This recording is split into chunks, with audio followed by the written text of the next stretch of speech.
मेरो उदाहरण मात्रै हो। आज प्रत्येक युवा मरिरहेको छ, प्रत्येक युवाको तपाईँको चाहिँ विचार बनिरहेको छ, प्रत्येक युवामा निराशा छ। यो सबै हुनुको पछाडि भनेको कानुनै हो, नीतिगतै हो, नीतिगत समस्या नै हो साथी हो। त्यसै कारणले गर्दाखेरि त्यो सदनमा संसदमा हामी खोजिरहेका छौँ, प्रतिपक्ष भूमिका लिइरहेका छौँ, कानुन बनाउँदाखेरि विचार गर्नुपर्छ भनिरहेका छौँ।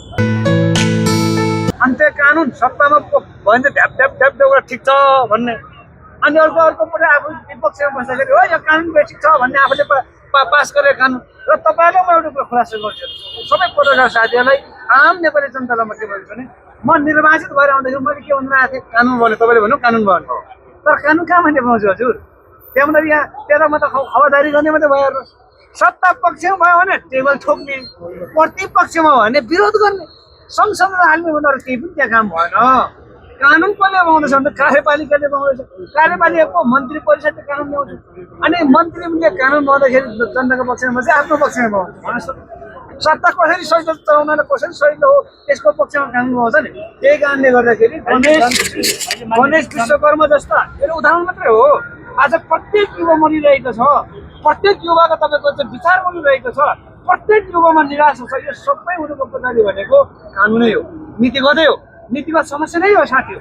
त्यसै कारणले गर्दाखेरि त्यो सदनमा संसदमा हामी खोजिरहेका छौँ, प्रतिपक्ष भूमिका लिइरहेका छौँ, कानुन बनाउँदाखेरि विचार गर्नुपर्छ भनिरहेका छौँ। अब कतिले धेरैमा पुरा सरसम्मतिको आग्रह भयो भन्छ, ट्राफिक फाइनको आतङ्क नै बढ्यो भन्छ।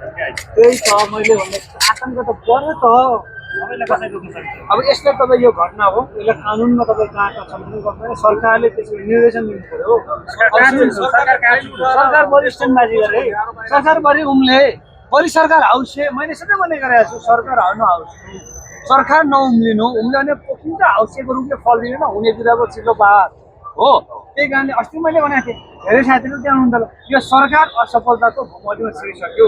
कारण के? बढी उम्लेर सरकार चलाउने भन्ने सुन्नु न, म त्यही भएर भन्छु सबै युवाहरू, तपाईँहरू मिडिया कर्मीमा पिरा आफ्नो छ, तपाईँहरूको पनि पिरा छ। यहाँ मलाई भेट चेप्नु हुँदैछ, कतिको हुन्छ महिनामा पुग्दैन, तपाईँ सबैको पिरा छ। मैले चाहिँ भन्छु प्रधानमन्त्रीज्यूको, अघि त्यहाँ सदनमा भनेको छु, प्रधानमन्त्रीज्यूको मैले महिनाको खर्च सोधिनँ, सुन्यो कति खर्च त्यो सार्वजनिक गरी, त्यो सबै जनताले बुझ्नु पाउनुपर्छ हो कि होइन? तपाईँको किन कर हो नि, प्रधानमन्त्रीज्यूको दैनिक खर्च कति हो त्यो सार्वजनिक हुनुपर्छ। म मेरो भन्न चाहन्छु तपाईँहरू, मेरो तलब कति आउँछ म तपाईँलाई भन्छु। यहाँ मेरो तलब तपाईँको चाहिँ 79,000 आउँछ। अब एकपल्ट मजदुर मलाई कम्पेयर गर्नु मिल्छ? मिल्दैन, मिल्दैन नि। त्यसै गरी हरेक सांसदको, हरेक मन्त्रीको दैनिक खर्च कति हो त्यो सार्वजनिक गर्नुपर्छ। तपाईँहरू भन्दाखेरि जनता चाहिँ 20,000 मरिराख्ने होइन। अन्तिम प्रश्न हजुरलाई, अन्तिम प्रश्न तपाईँले प्रतिपक्ष हुनुहुन्छ, यो गणेश नेपालीको आत्मदह भयो, यसको प्रमुख जिम्मेवारी सरकार हो, सरकारको नीति हो। राजीनामा दिनु पर्यो, यो राजीनामा दिए भनेर होइन, तर सरकारले यस्तो कुरोमा यो त तपाईँको भनौँ आत्मदाह गर्नु हो, अस्तिको दिन सुकुम्बासीको पासिस हेर्नु गएँ म, त्यहाँ कुनै ढङ्गले हैजा फैले पनि त्यहाँ पनि मान्दैन, कोही मान्छन् त्यहाँहरू। अनि त्यसै कारणले गर्दाखेरि म सरकारलाई विनम्रपूर्वक अनुरोध गर्न चाहन्छु, म तपाईँको सम्बन्धित मन्त्रालयलाई भन्न चाहन्छु, र अहिले चाहिँ जो पीडित हुनुहुन्छ उहाँको परिवारले राहत पाउन्, र यस्ता गणेश विश्वकर्मा जस्ता हजारौँ काठमाडौँको युवाहरू लाखौँको सङ्ख्यामा छ, दैनिक तिनको विचार बनिरहेको छ, दैनिक देशप्रतिको निराशा पैदा भइरहेको छ। त्यसै कारणले गर्दा सबै युवाहरूलाई चाहन्छु र सरकारले हामीले सदनबाट त्यस सम्बन्धी खबरदारी गर्ने र उहाँको तपाईँको चाहिँ कम्तीमा न्यायको निम्ति हामी बोल्छौँ। यो नीतिगत समस्या हो, त्यसमा टिममा छैन। हामीले कानुन बनाउँदा गल्ती गरेकै हो, हिजो पनि गरेकै हो, अहिले वर्तमान गल्ती भइरहेकै छ, त्यसमा खबरदारी हामीले गरिरहेको छ। हुन्छ,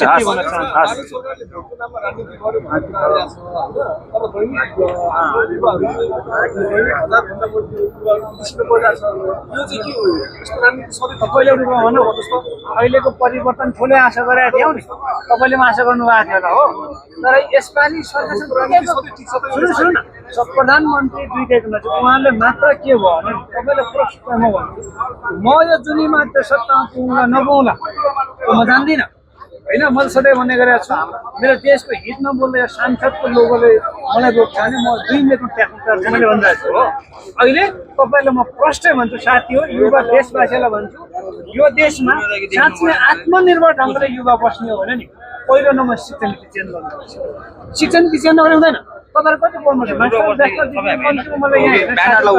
कम्तीमा मास्टर बेचलर पढ्नुभयो तपाईँले यो क्याम्पस तपाईँ हिब्रू ग्रिक भाषा फेरि शून्यबाट पढ्नुपर्छ कुनै विदेशमा जानु कुनै काम जिरोबाट सिक्नुपर्छ यस्तो शिक्षा हुन्छ सरकारले म दुईटैको नजिक थियो यसपालि सरकारले चाहेको हुन्थ्यो भने ट्रेन तपाईँको शिक्षा नीति चेन्ज गर्नुपर्छ शिक्षा नीति चेन्ज गर्नुपर्छ सक्यो आज हो हाम्रो देशको पहिलो नम्बर शिक्षा नीति चेन्ज गर्नुपर्छ आत्मनिर्भर उत्पादनमुखी शिक्षासँग नजोडेर हुँदैन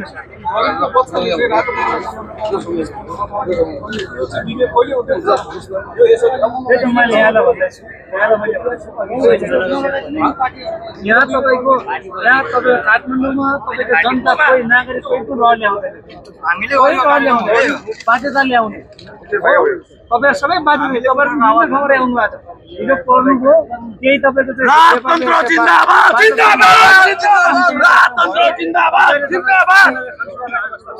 आज केन्द्रबाट तर कसैको पनि तपाईँको चाहिँ अवस्था अहिले ठिक छैन राजतन्त्र जिन्दाबाद जिन्दाबाद राजतन्त्र जिन्दाबाद जिन्दाबाद जिन्दाबाद पृथ्वीराज शाहको धन्यवाद